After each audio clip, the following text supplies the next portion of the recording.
Hi students, எல்லாரும் எப்படி இருக்கீங்க? உங்களோட கோடியல் எக்ஸாம் ப்ரிப்பரேஷன் எப்படி பார்த்தீங்கன்னா பண்ணிட்டு இருக்கீங்க? இன்னைக்கு நம்மளோட சேனல் ஜிஆர் சக்ஸஸ் எஸ்பிஎஸ்ல 10th ஸ்டாண்டர்ட் மேத்ஸ் வந்து எப்படி ப்ரிப்பேர் பண்ணுறது, மேத்ஸ் பற்றி ரொம்ப கவலைப்படுறீங்களா? கவலையே பட வேண்டாம்.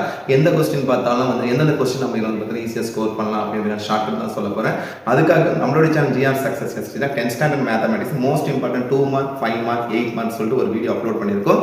அந்த கொஸ்டின் பேப்பருக்கான பிடிஎஃப் லிங்க்கும் டிஸ்கிரிப்ஷன்லையும் கமெண்ட் பாக்ஸ்லையும் வந்து பார்த்தீங்கன்னா கமெண்ட் பண்ணி விட்டுருக்கேன். ஸோ நீங்கள் அதை டவுன்லோட் பண்ணி அதில் இருக்க கொஸ்டின் ப்ராக்டிஸ் பண்ணிங்கன்னா அது போகும். வரக்கூடிய கோடியல் எக்ஸாம் வந்து நீங்கள் நல்லாவே வந்து பார்த்தீங்கன்னா ஸ்கோர் பண்ணலாம்.